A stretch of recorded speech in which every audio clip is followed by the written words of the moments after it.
Thank you, Mr. Chairman. The ACP has successfully helped more than 22 million families afford an internet connection. But without additional funding, this vital program could expire, cutting off connectivity across the country.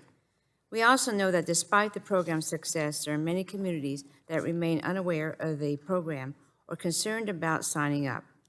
Commissioner Stark, quickly, in your experience, what can we be doing to expand the footprint of ACP, especially in hard-to-reach communities? I know you've been working on this. Yes, thank you so much for the question. I think first of all, we have to expand our outreach, making sure that we're deeply engaged with communities, whether that's outreach with everywhere from churches to community organizers to local leaders, making sure that we're doing that. Developing trust as well with our communities, make sure that they know how to execute on the program, and then following through and actually getting folks signed up is the path to getting greater ACP. Okay, thank you. As an original co-sponsor of the bipartisan Rip and Replace bill, I fully appreciate the severity of the threat posed by network equipment manufactured by companies like Huawei and ZTE. While Congress and the FCC have made important progress toward removing all of it, until we fully fund the reimbursement program, our work will not be done. Chairwoman Rosenworcel, can you briefly describe the threat posed by vulnerable research gear and what could happen had Congress failed to fund the shortfall? Sure. We have insecure Chinese equipment in many of our networks around the country. We have asked them to rip it out and replace it with secure equipment. Congress provided us with funds for the carriers to do this, but we have a shortfall of over $3 billion. That means we're providing 40 cents on the dollar to a lot of small and rural carriers to rip this equipment out and replace it. They need more funds to get the job done and for our networks to be fully secure. Thank you. I know that I've talked with many of the rural areas, and that has come up to me many times. They do the right thing, and yet they are facing this challenge here. Exactly. Chairman Lotta and I introduced the bipartisan NTIA Reauthorization Act. This bill includes a provision based on my Spectrum Coexistence Act to establish performance criteria for federal receivers. Commissioner Symington, quickly, as demand for spectrum increases, do you believe improving receiver performance can create new opportunities for commercial use?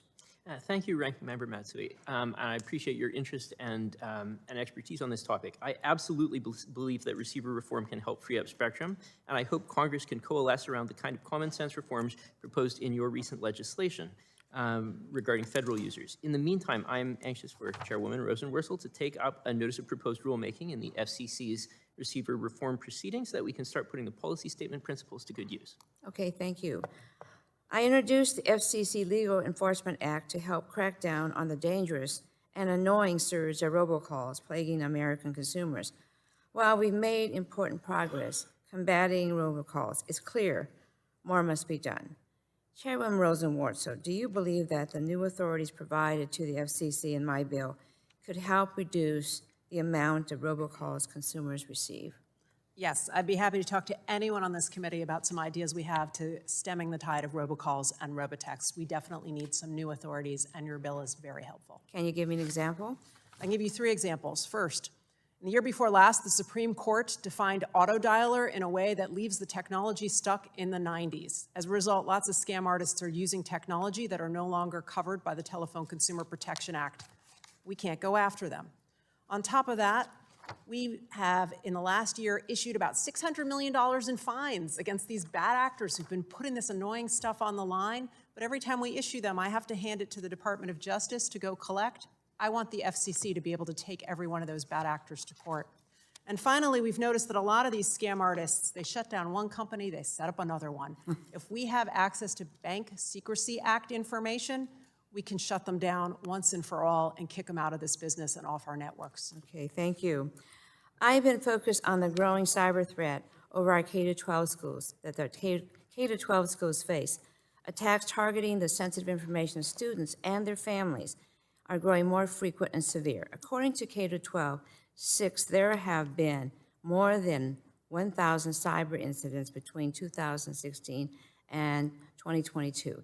That's why I introduced a bipartisan, bicameral, Enhancing K-12 Cybersecurity Act to provide new cybersecurity resources and promote better access to information. I also encourage the FCC to continue modernizing the cyber resources it offers schools. I ran out of time, but let me try to figure out with you how we might proceed on this. Thank you very much. I yield back.